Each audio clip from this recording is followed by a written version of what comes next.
Beberapa bulan yang lalu, Bosman sudah mengatakan bahwa perang melawan globalis ini masih panjang, masih lama dan memerlukan daya tahan atau endurance yang panjang. Menghemat tenaga, menghemat amunisi, dan cerdik merupakan langkah yang dibutuhkan. Bukan pinter loh ya, cerdik. Pinter itu bisa hafalan di sekolah, itu pinter. Mengikuti ilmu yang diberikan oleh guru, oleh dosen di kampus, itu pinter. Kita sekarang juga pejabatnya orang pinter semua. Saking pinternya cetak uang dibilang inflasi. Ngutang asing itu benar, bergantung dolar itu benar. Lalu kerjasama dengan negara komunis yang penuh tipu daya dibilang benar. Dan bergantung pada investasi asing itu benar. Dan genre berpikir begitu saat ini berkuasa mutlak mengatur negeri ini. Jadi yang di atas tinggal gampang, cuman bagi sembako sama kunjungan-kunjungan. Itu pinter pejabatnya namanya. Pinter minteri atasan, sama pinter bodohi rakyatnya. Sementara yang dimaksud cerdik di sini adalah street smart, orang yang memakan pengalaman hidup yang keras, makan jalanan, terantuk-antuk hidupnya, namun mantulnya lebih tinggi dari jatuhnya. Di atas orang cerdik ada lagi orang bejo atau orang beruntung. Nah, lebih enak lagi gabungan keduanya sebagai pemimpin. Sudah bejo, cerdik lagi, itu baru pantas jadi pemimpin yang mengatur perang melawan globalis cabal. Oh iya,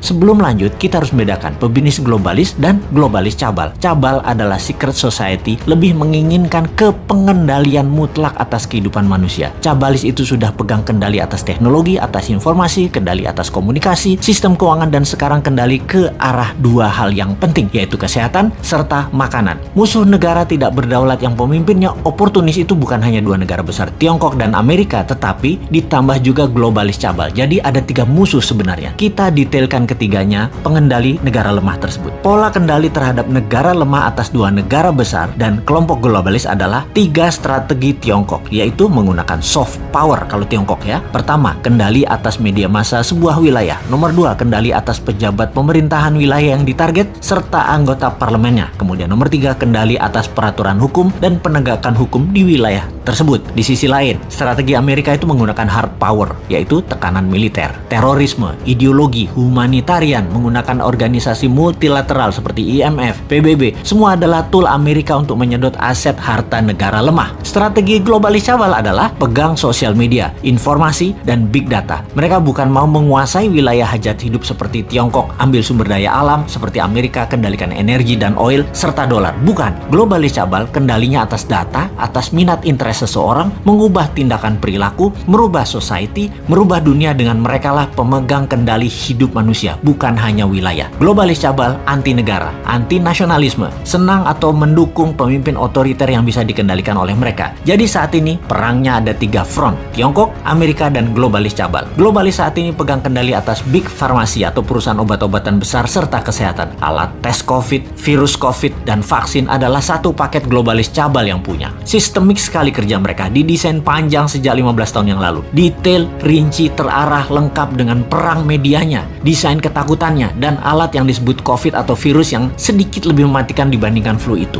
Bahkan vaksin buat para petinggi big farmasi atau elit globalis cabal beda dengan yang dikasih ke masyarakat. Pastinya yang di masyarakat itu mengandung merkuri. Ini kata data intelijen pertahanan internasional loh ya, mudah-mudahan data ini salah. Vaksin globalis paling nggak suka dengan imunoterapi atau imunodulator, peningkatan imunitas yang dipakai untuk melawan mereka. Karena tidak bisa didata, tidak bersertifikat. Mereka globalis cabal yang perlu bukan hanya vaksinnya laku, PCR antigennya laku, sebaran virusnya cepat dan meluas, tapi data itu tidak kalah penting bagi mereka. Globalis menyarankan pakai masker dan lockdown di banyak wilayah sesuai dengan saran versi globalis. Semua sudah dibuat protokolnya sehingga efeknya perangnya panjang. Ada yang improvisasi, misalnya pakai imunoterapi lokal, lockdown ringan bergantian, ekonomi jalan biasa, pakai data center satelit sendiri, komunikasi pakai tool negara tersebut sendiri, sosial media punya sendiri, negara tersebut nggak akan rubuh, ekonomi jalan dan COVID musnah dalam sekejap. Anti saran globalis dan melawan mainstream pasti menang. Itulah kenapa di tahun 2019 pertama-tama video Bosman muncul, kita mengingatkan perang yang akan terjadi di tahun 2020 dan tahun 2021 dengan akhir kalimat bertanya, sudah siapkah Indonesia? Untuk apa? Untuk punya Google sendiri, punya Facebook sendiri, punya satelit komunikasi sendiri, punya data center sendiri, punya Twitter sendiri, punya TikTok sendiri, punya begituan deh. Ini kira-kira maksudnya. Hanya di tahun 2019 awal tersebut kita menginformasikannya pelan-pelan, muter-muter bersanepo gaya bahasa pengandaian dan indirect language.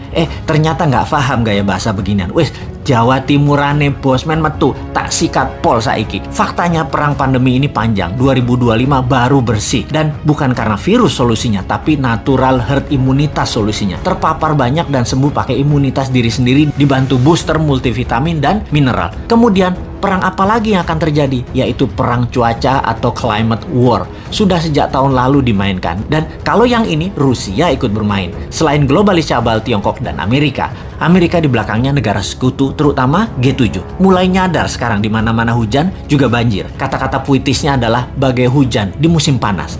Jadi kenyataan benar karena ya direkayasa cuacanya. Masihkah tidak sadar juga setelah pandemi, maka kesengsaraan lain akan terjadi, yaitu kelangkaan pangan. Sudah siapkah kita? Atau seperti 2 tahun ini, walau sudah diingatkan tetap aja menjalankan semua seakan-akan seperti anak SD gambar pemandangan 2 gunung, matahari, dan sawah. Wapokmu kapan?